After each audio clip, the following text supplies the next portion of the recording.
অষ্টম সাধু। ককা শুনাই অ লৰি আহ, আজি ভাল সাধু এটা মনত পৰিছে, কওঁ। ককাদেউতাকে মতা শুনি নাতিয়েক লৰি আহি ওচৰত বহিলত তেওঁ কবলৈ ধৰিলে, কণ আৰু মন। কোনো এখন দেশত কণ আৰু মন নামে দুটা ভাই ককাই আছিল। কণ বয়সত ডাঙৰ আৰু টেঙৰ, মন বয়সত সৰু আৰু নিচেই হোজা আছিল। এদিন কণে মনক কলে, বোপা, আমাৰ যে বাপতি কলীয়া বস্তুবিলাক আছে সেইবোৰ আমি দুয়োটাই দুই সময়ত চলিয়ত কৰো আহা। তেতিয়া মনে লাহেকৈ উত্তৰ দিলে, ককাই, তুমি কোৱা কথাটো সঁচা, আমাৰনো বস্তুবিলাক ভিতৰত সোমাই থাকি কি হব, আমি চলিয়তকে কৰোঁহক আহা।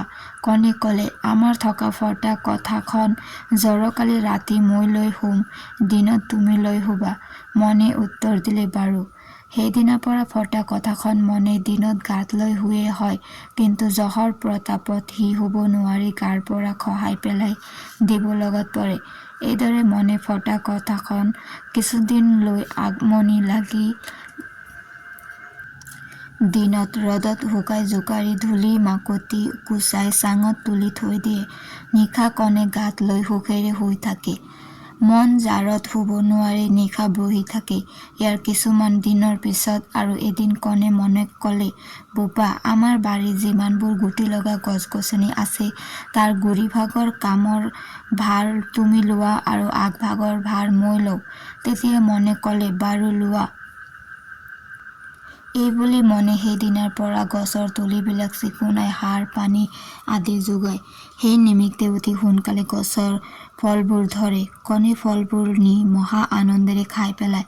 এইদৰে কিছুমান দিনৰ পাছত কণে মনক আকৌ এদিন কলে, বোপা, আমাৰ যে সেই কলী গৰুজনী আছে তাইৰ আগফাল তুমি লোৱা, পাছফাল মই লওঁ। তেতিয়া মনে উত্তৰ দিলে, ককাই, মই তোমাৰ কথা কেতিয়াও দলিয়াই নেপেলাওঁ, এতেকে তোমাৰ যি ইচ্ছা তাকে কৰা। সেইদিনাৰ পৰা মনে গৰুজনী খুৱাই বোৱাই ভালকৈ বান্ধি কুন্ধি থয়। কণে গাখীৰ টুপি খীৰাই নি খাই থয়। কিছুমান দিনৰ পিছত এজনী বুঢ়ীয়ে মনৰ দুখ দেখি তাক সুধিলে, তুমি কেলৈ ইমান দুখ সহিছা? সি উত্তৰ দিলে, বুঢ়ী আই, মোৰ ককায়ে মোক যিহকে কৰিবলৈ কয় তাকেই মই কৰিব লাগিব, কাৰণ তেওঁ মোতকৈ ডাঙৰ, এতেকে তেওঁ কোৱা মতেই মই কৰি আছো। তেতিয়া বুঢ়ীয়ে কলে, বোপা, তুমি এটি বন কৰিবা, সেই ফটা কথাখন দিনত তিয়াই থবা, তাকে কৰিলে সি নিশা তিতা ফটা কথা লব নোৱাৰি সিও জাৰত দুখ পাব।